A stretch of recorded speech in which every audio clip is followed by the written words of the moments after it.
안녕하세요. 여기는 꿈 다시 보기 채널입니다. 오늘은 지난 시간에 이어 좌식 식탁이 45도 정도 기울어져 있는데 그릇은 떨어지지 않는 그 장면을 다뤄보도록 하겠습니다. 꿈으로 들어가겠습니다. 금요일이라 마음 공부 공간에 갔다. 그런데 갑자기 잊고 있던 외부 교육이 생각난다. 고민하다가 오전 프로그램만 참여하고 다시 마음 공부 공간으로 오기로 한다. 그런데 신발이 없다. 맨발로 막 돌아다닌다. 맨발임을 말해주는 주변인도 있지만 나는 태연하다. 초등학교 선생님이 프로그램 강사다. 자연에 대해 공부하는 강의 같다. 그런데 자기 동료가 오소리인지 족제비인지를 잡아서 박제를 해줬는데 불을 붙여도 타지 않는다며 직접 불을 붙여 보여준다. 신기해한다. 끝나고 밥을 먹으러 가는데 언덕에 있는 밥집이다. 들어갔는데 모든 좌식 식탁이 45도 정도 기울어져 있다. 한식집이다. 그릇들이 쏟아져 내리지 않는 게 신기하다. 내가 그걸 재미있어 하니 종업원 여자도 웃는다. 식사하고 나가는데 바투아로 환전하는 기계가 있다. 옆 나라가 태국이라 있구나 생각한다.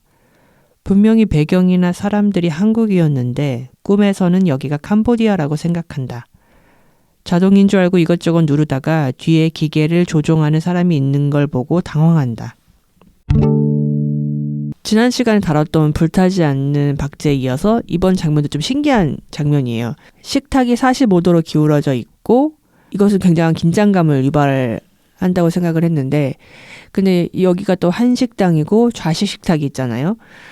이런 식탁은 어렸을 적 뭐 지금도 그렇지만 집의 밥상을 생각하게 하고 그건 따뜻하고 안정감을 연상시켜요. 근데 기울어진 식탁 위에 있는 떨어지지 않는 그릇을 보면 굉장히 조마조마하고 떨어지면 어떡하지? 하는 걱정을 하는 동시에 안 떨어지네? 어떻게 된 거지? 이럴 수도 있나? 이런 쾌감도 들 것 같아요.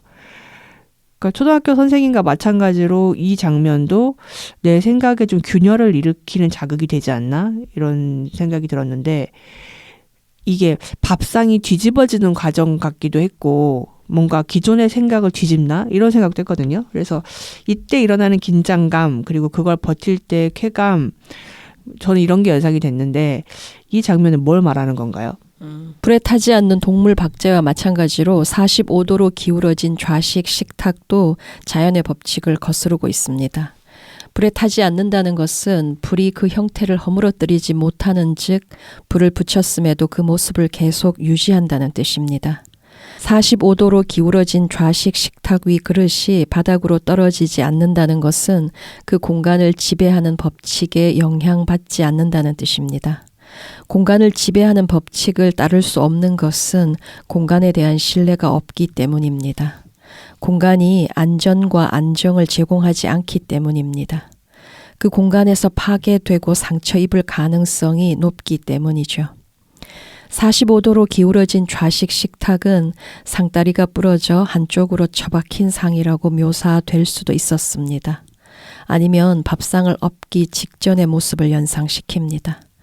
꼬꾸라진 모습이고 절름발이 신세가 되었다고 표현해도 무방할 것입니다. 그러나 나는 상다리가 부러졌구나 하는 대신 45도로 기울어진 좌식 식탁이라고 명명합니다. 숫자를 제시함으로써 구체성과 정밀함을 부여합니다.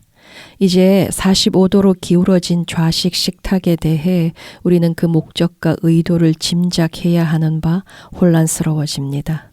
그것의 유익함이 전혀 떠오르지 않는 탓입니다.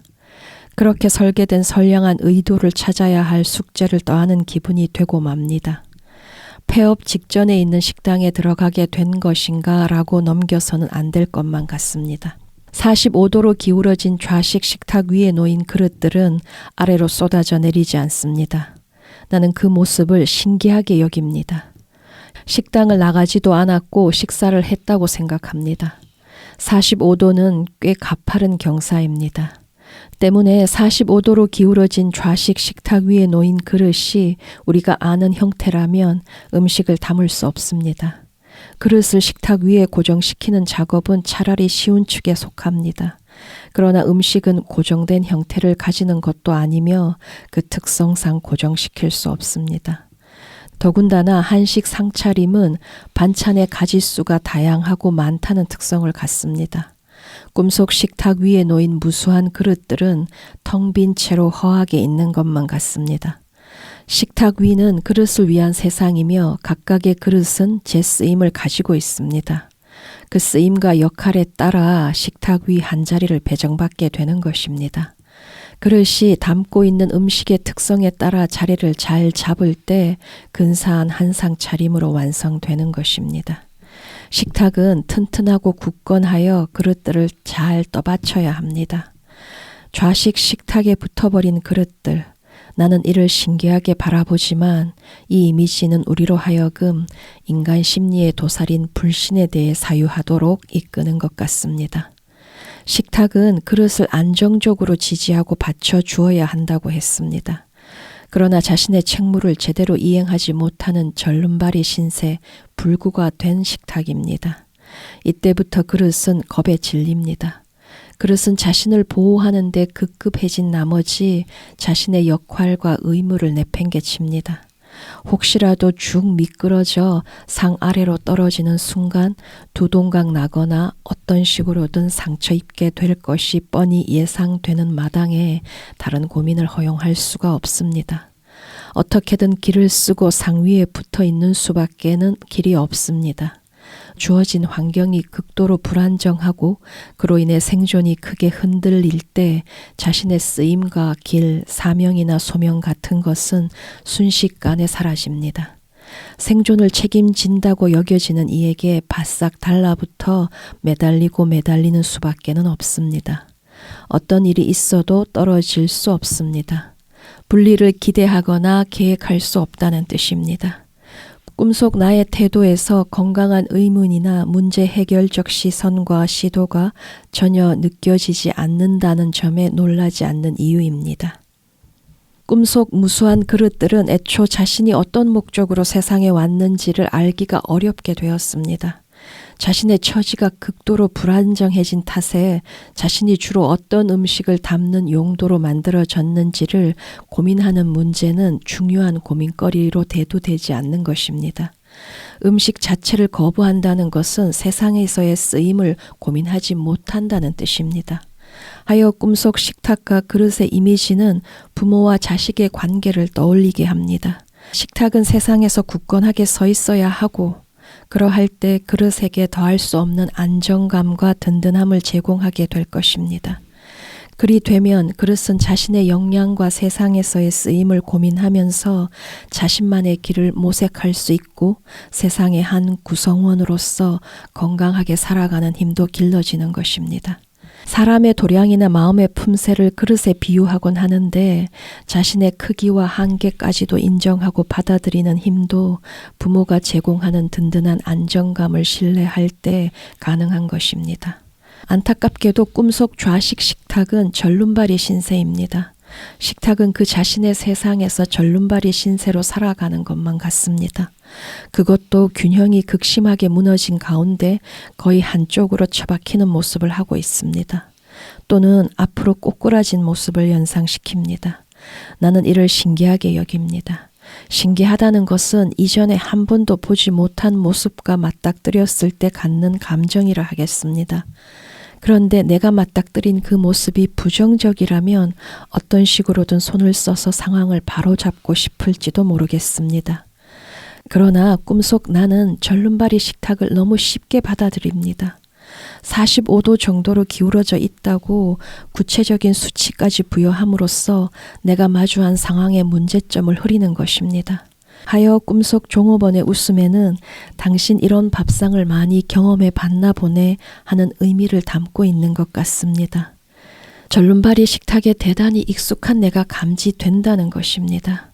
분명한 건 절름발이 신세의 식탁이 그 위를 차지한 무수한 그릇들의 올바른 쓰임과 용도를 지우고 있다는 것입니다. 세상에서 당당하게 똑바로 서지 못하는 부모는 자신의 건강한 분리는커녕 극도의 의존성을 키울 뿐이라는 사실 기억해야 합니다. 저는 이 장면 처음 봤을 때 밥상은 안정감이고 이게 나한테 너무 중요한데 이걸 엎으려고 하는 것 같은 거예요. 그래서 내가 안정감을 굉장히 중요시한다는 건 동시에 내가 굉장히 불안도 많고 뭐 두려움도 많고 뭐 이럴 것 같은데 꿈이 나한테 불안과 두려움을 없애려고 너무 안정만 붙잡지 말고 좀 다른 시도를 해봐라. 이런 말로 저는 이제 알아들었는데 오늘 선생님 얘기 들으니까 이 장면을 보고 내가 단순히 안정을 너무 붙잡으려고 하는 게 문제라기보다는 어떤 내가 문제 상황을 봐도 그게 잘 인식이 안 되고 그걸 문제 해결적 시선으로 가져가지 못하는 게 그게 진짜 문제네? 좀 이런 생각이 들거든요. 이 장면을 이렇게 띄운 게 이 그릇이 나 같기도 하고 내 마음에 이런 장면이 있어서 내 상황을 보여주기 위한 사유하게 하기 위한 어떤 그런 목적이 있는 건가요? 모든 꿈이 현실에서는 가능하지 않은 또 현실에서는 경험할 수 없는 그런 너무나 독특하고 창의적인 이미지를 만들어내요. 그래도 그 이미지를 통해서 메시지로 들어가는 것이 어렵지 않은 꿈도 많아요. 그런데 이 꿈은 이제 굉장히 독특한 이미지들로 이제 되어 있는데 그 메시지로 들어가는 게 상당히 어려웠어요. 아마 그 이유가 자아의 단단함에 있을 것 같아요. 어쩌면 현재의 자아의 상태가 자신의 문제를 홀로 풀 수 없다라는 점을 시사하는 것일 수도 있고, 내가 만약에 꿈꾼이의 입장이다, 이 꿈을 꿨다라고 한다면 그런 정도는 머물 수 있지 않나? 굉장히 신기한데 그걸 굉장히 잘 받아들여. 그리고 이렇게 덥석 앉아가지고 밥까지 먹고 내가 그런 상황을 그렇게 쉽게 받아들이는가. 그런 정도의 질문에서 출발을 할 수밖에 없겠지. 제가 지금 이해한 거는 뭐 내 어릴 적 경험이나 어쨌든 내 마음 안에 이렇게 기울어진 식탁이 있고 그 식탁 때문에 뭐 의존 같은 어떤 내 습이 있을 거고 그리고 지금 내가 여기 와서도 그걸 보고 어쨌든 그 식탁에 앉아 밥을 먹으면 내가 밥을 제대로 먹을 수도 없을 거고 그런데 왜 그런 것들은 아무리 익숙하다고 해도 어쨌든 나한테 안 좋은 거잖아요. 근데 왜 그 익숙함에서 벗어나는 게 왜 그렇게 힘들까요? 그거에 더 이렇게 앉아있게 되는 것 같아요. 저도 그렇거든요. 근데 그냥 편하게 생각하면 이건 나한테 안 좋은 거고 그냥 벗어나는 편이 다른 곳을 찾는 게 나한테 더 좋을 것 같은데 왜 이렇게 여기를 덥석 이렇게 앉는 게 나한테는 더 편할까? 이 꿈의 식탁 이미지나 그릇 이미지가 그것에 대한 설명을 할 수 있지 않나? 그러니까 식탁이 아주 오래전에 한쪽에 다리를 잃었어. 그리고 이제 그런 채로 세상에 적응해 왔을 거 아니야. 그럼 이제 그게 편하다고 생각을 하는 거지. 내 다리 좀 만들어 주세요. 뭐 예를 들면 세상에 이런 요청을 한두 번 해봐. 근데 세상이 요청을 안 들어줘. 그럼 다시 돌아가는 거지. 난 이렇게 살아야 되나? 내가 요청을 하면 안 들어주니까 그러면은 기다려 볼까? 굉장히 이제 자비로운 그런 구세주를 기다려 볼까? 근데 기다리면 안 와. 또 이제 구세주라고 생각했는데 보니까 사기꾼이었어. 이런 경험들을 이제 하는 거야. 그러면은 그런 걸 바라기보다 그냥 이런 채로 살아가는 게 더 안전하구나. 뭐 이렇게 생각할 수 있잖아. 예를 들면 제 다리가 필요합니다. 이게 다리를 좀 다시 이렇게 수선을 해주던가 만들어주세요. 이런 거를 이제 계속 두드려야 되고 뭐 찾아다녀야 되고 만들어줄 것 같은 사람을 계속 파악해야 되고 뭐 이런 것들이 다 노력이라고 하면 그런 노력이 나한테 너무 버겁게 느껴질 수 있잖아. 그래서 안 나가는 거잖아요. 그릇도 마찬가지지. 이제 그런 식탁에 이제 달라붙어서 살았어. 다리가 없는 그런 식탁에 이제 달라붙어 가지고는 살았단 말이야. 그러니까 뭐 음식을 거의 담지 못하는 채로 그렇게 지낸 거야.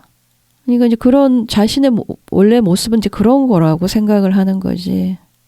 이게 수평이 되면 자신의 그 음식을 담을 수 있는 면적이 굉장히 크다는 사실을 인지할 수 있다는, 자신에 대해서 완전히 새롭게 눈뜰 수 있다는 그런 것들을 경험해보지 못했을 거 아니야.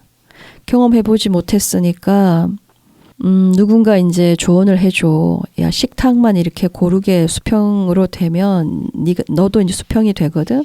그러면 네 안에 그 부피, 그 면적이 굉장히 이제 커지는 거나 마찬가지야. 그러면 다양한 음식을 되게 다양하게 담을 수 있다. 그래서 이렇게 네가 그 음식을 되게 폼나게, 뽀대나게, 폼나게 만들어줄 수 있어. 네가 거기에 기여할 수 있다니까. 네 쓰임이 훨씬 많아져. 되게 가능성이 많아. 아무리 그렇게 얘기해줘도 수용하지 않지. 한 번도 뭘 담아보지 못했으니까. 지금 나를 떠받치고 있는 이 식탁을 벗어나면 이제 그야말로 이제 쨍그랑 산산조각 나거나 두동강 나거나 아니면 곳곳에 기스가 나거나 그런 소리만 듣는 거예요, 주변에. 왜 한식이겠어? 한식이라고 하는 게 이제 다양한 크기의 다양한 그릇이 존재하잖아. 이 공간을 좀 벗어나 보려고 노력했던 누군가가 있을 거 아니야. 누군가가 아주 쨍그랑 이렇게 크게 이렇게 파괴되는 소리를 듣게 되는 거잖아. 목도하게 되는 거잖아. 아, 저렇게 밖에는 안 되는구나. 그러니까 여기라도 딱 달라붙어가지고는 이게 나의 살 길이구나. 그런 것들은 이 꿈속의 식탁과 그릇이 너무 잘 설명하지. 그래서 아무것도 시도하지 않는 거지. 그냥 편한 게 좋은 거야. 편한 게 편한 거고 안전한 거고 수평으로 돼봤자 뭘 얼마나 더 할 수 있겠어. 그 큰 의미가 있겠어? 이런 거지. 네, 오늘 얘기는 여기서 마치고 다음 시간에 꿈의 마지막 장면을 다뤄보도록 하겠습니다. 감사합니다.